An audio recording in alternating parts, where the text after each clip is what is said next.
आज हम मौजूद हैं मगरे के शेर देवी सिंह भाटी साहब के पास, जिनके बिना भाजपा भी है वो बीकानेर के अंदर अधूरी है और इनका प्रभाव है वो टिकट वितरण के साथ साथ लोगों को जितवाने में भी इनकी अहम भूमिका रहती है। सर नमस्कार। जी नमस्कार जी, क्या आदेश है? सर आगामी चुनाव आ रहा है, दिसंबर के अंदर प्रस्तावित है, तो ऐसे में क्या आप अपनी पार्टी से चुनाव लड़ने का या भाजपा में शामिल होने का सोच रहे हैं? देखिए, चुनाव तो हर 5 साल से ये आते रहते हैं, चुनाव से उसका संबंध नहीं है। मैंने कोई कारण विशेष से पार्टी से मैंने इस्तीफ़ा दे दिया, मैं पार्टी से अलग हो गया।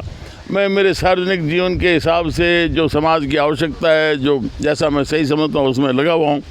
ये अब कोई, हम तो वसुंधरा जी राजे के साथ जुड़े हुए हैं, वो जब निर्णय करेगी तब हमने जैसा भी सोचा है उनके पास नेतृत्व आएगा तब तो हम विचार करेंगे, नहीं तो अभी मेरी कोई इसमें रुचि नहीं है।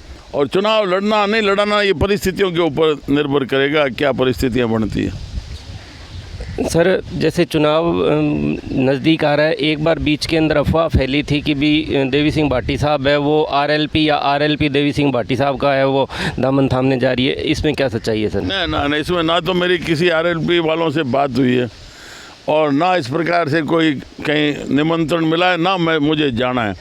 मैं मेरा एक स्वच्छंद विचारों का व्यक्ति हूँ, मेरा एक जुड़ाव है वसुंधरा राजे जी के पास और ये इनका पार्टी तय करेगी, अगर उनको नेतृत्व देगी तब तो हम कोई रुचि रखेंगे, नहीं तो जो परिस्थितियाँ बनाएगी, जैसे हमारे कार्यकर्ता जिस प्रकार से कहेंगे, आदेश देंगे, फिर झंडा लेके निकल जाएंगे। सर अंशुमान जी को राजनीति में उतारने का क्या विचार है? अब वो बालिग हो गए हैं, 18 साल से ऊपर हो गए हैं, वो निर्णय अपना खुद करें और बाकी ये कोई गलत नहीं है। ये क्या है कि हमारे खून में, जीन्स में, हमने गांव बसाया तो सब 36 कौम को साथ बैठा के बसाया और उनके लिए जिए मरे, जुझार हुए, देवलियाँ लगी, सब कुछ है। पर ये अब खुद की रुचि होती है कुछ माहौल के कारण से, तो वो फिर उनको भी उस क्षेत्र में आना पड़ता है। जो भी कोई आपका संकट में आपके पास आ जाता है, आप उसे ना नहीं कर सकते। आया तो उसे कैसे जवाब दोगे? उसके पानी का संकट है, उसके आवासीय भूखंड का विवाद है, तो है वो अभी भी गाँव में घूम रहे हैं अंशुमान सिंह, और खून में, जीन्स में अवसर मिलेगा तो वो जाग जाएगा। सर आप चाहे सरकार में रहे चाहे सरकार से बाहर रहे, आपने लगातार जनहित के मुद्दे उठाए हैं और लोगों की समस्याओं को नज़दीकी से जाना है, तो सर अभी चुनाव तक आपका क्या कुछ जनता को जो समस्याएं आ रही है उसका निदान है, तो क्या करने जा रहे हैं? ना जैसे अभी आज मैंने पिछले दिनों में बरसातें हुई और मैं घूमा, गाँव में जा रहा था तो देखा जगह जगह सारी जो सड़कें अभी बनी 1 वर्ष के अंदर, वो एज पर स्पेसिफिकेशन जी शेड्यूल के अनुसार नहीं है। कहीं भी उनके बर्म नहीं बने हैं तो बिल्कुल 1-1 अंगुल और चौड़ाई में उसकी 1 फुट 1.5 फुट, वो सड़क कैसे सुरक्षित रहेगी? अब तो इतना हौसला हो गया है ठेकेदारों का, इंजीनियर का, कि उसका जो ओवरबर्डन है वो भी दूर नहीं करते, जिससे बरसात का पानी सारा वहीं इकट्ठा हो गया, जगह जगह सड़कें खराब हो गई। इंजीनियर साइट पर जाते नहीं, कभी वहाँ मौके पर वेरीफाई नहीं करते। जैसे ठेकेदार ने कहा एमबी में चढ़ा दिया और उसका भुगतान हो गया। भुगते तो जनता भुगते, 1 किलोमीटर का 1 करोड़ रुपया लगता है, 7 मीटर की जो सड़क बनती है। तो ये इस बात के लिए हमने आज भी मुद्दा उठाया, आज हमने घेराव किया पीडब्ल्यूडी के अधिकारियों का। जब भी कोई ऐसा संकट आता है तो हमारे कार्यकर्ता और हम साथी, पिछले वर्ष जब पूरे ज़िले में पानी का भारी संकट आया नहरबंदी के कारण, कोई नहीं बोला, जबकि बीजेपी मुख्य विपक्षी पार्टी है, उनके नेताओं कार्यकर्ताओं को आगे आना चाहिए था, कोई नहीं बोला। तो आखिर हमने वो मुद्दा उठाया, उसका रास्ता बना, समाधान हुआ। उससे पहले लॉ एंड ऑर्डर की स्थिति खराब हो रही, जगह जगह अवैध पिस्तौल लिए घटनाएं कर रहे थे, वो भी मुद्दा हमने उठाया। तो ये तो भारतीय जनता पार्टी के तो पता नहीं कैसे हो गए कार्यकर्ता, मुख्य विपक्षी दल है। ये तो जब जयपुर से कोई संदेश आता है कि ये कार्यक्रम करो, तो वो फिर जैसे कोई शव यात्रा में किसी के जा रहे हैं या तीये की बैठक में जा रहे हैं, जाकर वापस आ जाते हैं।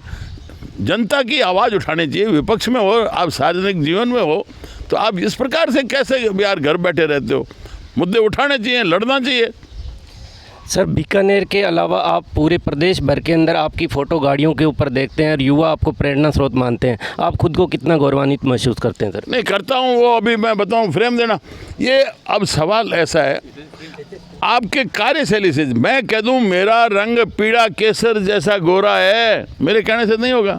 जैसा लोग देखेंगे वैसा मानेंगे। तो जैसे मेरी कार्यशैली है, मेरी प्रकृति है, जो भी मेरा जैसा व्यवहार है, उसको देख देख के वाह ये आप जो सही करें। पिछले वर्ष अभी थोड़े कुछ महीने पहले सर्दियों में एक भूंगरा गांव है मारवाड़ में, जोधपुर के पास, 34 व्यक्ति वहाँ पर गैस त्रासदी में ख़त्म हो गए। 7 दिन तक कोई प्रशासन का आदमी नहीं आया। वहाँ के लोगों ने संदेश दिया, हालांकि उससे पहले हम चले गए थे, हमने सबने देखा कि उनका कोई मददगार नहीं है। तो हम यहाँ से 17 लाख रुपए और एक मकान के प्रस्ताव लेके गए थे, और वहाँ हमारे सारे कार्यकर्ता सैकड़ों की तादाद में साथ गए, लेकिन उसके बाद भी कोई आ नहीं रहा था। तब हमने हल्ला बोल कार्यक्रम वहाँ जोधपुर में किया, और बिना किसी को कहे कम से कम 60-70 हज़ार आदमी सड़कों पर आगे जोधपुर में जाम लगे। तो लोग विश्वास करते हैं, ये बात सही है आपकी, और उस विश्वास के कारण से मैं लगा रहता हूँ। मैं भला 47 साल का हो गया हूँ, तब भी मैं अपने आप को जवान समझता हूँ, 25 साल का। और ये देखिए आप, ये भावना के बारे में मैं कहता हूँ, आपने जैसे कहा, ये एक जिस व्यक्ति से मैं कोई कभी मिला नहीं है, हरेंद्र सिंह इसकी जाति है, पुलिस और सिपाही है, और ये 12 साल के अंदर इसने ये सारे नोट, मेरी जो जन्म तिथि है 31/05/46, 1 रुपये से लेके, और ये सारे नोट हैं इसने इकट्ठे किए हैं। 12 साल की तपस्या, और अभी मेरे जन्मदिन के दिन ला के उसने भेंट किया। तो लोग विश्वास, प्रेम और लगाव रखते हैं। मैं देखता हूँ यार ऐसे भी कोई भगत होते हैं, क्या लेना देना इसका। ये चूरू जिले का रहने वाला, कभी मेरे से मिला नहीं, तो है लोगों का प्रेम है, विश्वास है।